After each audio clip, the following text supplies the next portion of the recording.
There's a beautiful Buddhist practice called Tonglen that I learned from Pema Chodron. And it doesn't take much time, but because of its ancientness and its wisdom, and because it utilizes our breath, which is our connection to the divine, it's quite potent.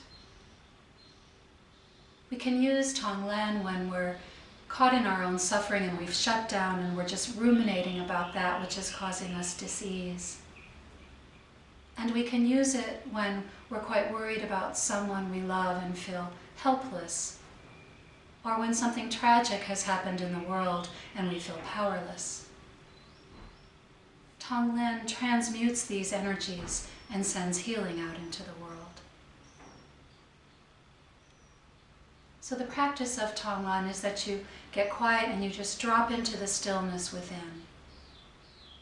And then on the inhale, you take in that which is causing the suffering. And on the exhale, you send out that which is the medicine for that suffering. In order to demonstrate, I'm going to be using my hand in this way, but in actuality, when you're practicing Tonglen, your hands would be in prayer mode or just resting on your lap. So the first example I want to use is how women suffer, how I have suffered, not accepting my body, criticizing my body, not being comfortable with aging. And as a therapist, I know so many women who have suffered in this way, and how suffering in this way cuts us off from profound energies of living. It inhibits our vitality and our sense of aliveness, and ultimately it can impact our health, and it certainly impacts our joy.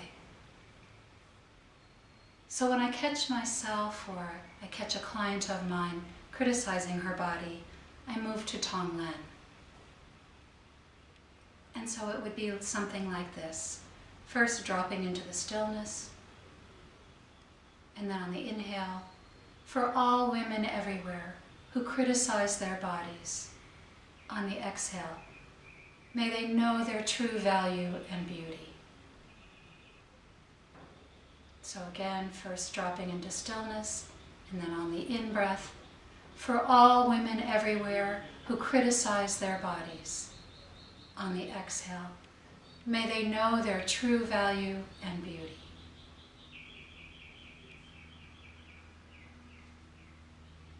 Years ago, I had a cat, Samantha, and something was terribly wrong with her, and so I rushed her to the vet.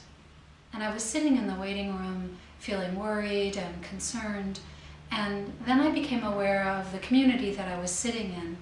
I became aware of other people who were sitting there quite concerned about their pets.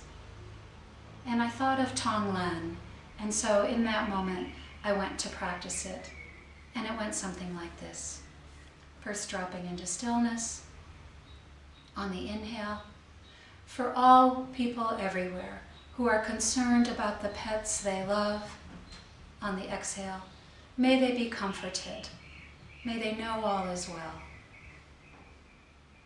Again, first dropping into the stillness, on the in-breath, for all people everywhere who are concerned about the pets they love. On the exhale, may they be comforted, may they know all is well.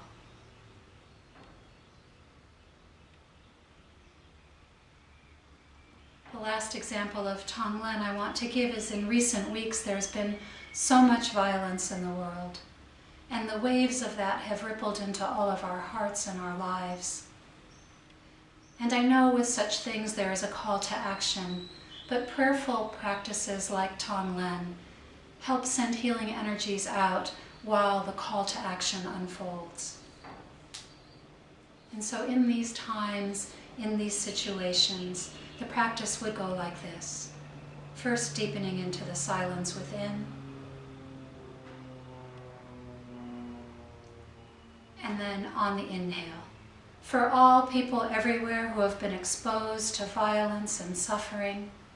On the exhale, may they be protected, may they be healed, may right answers be found. So again, first dropping into stillness, on the in-breath, For all people everywhere who have been exposed to violence and suffering, on the exhale, may they be protected, may they be healed, may right answers be found. So I hope you will incorporate Tonglen into your life. It's Tonglen. And again, it doesn't take much time, and yet it sends out such profound energies into the world. Thank you.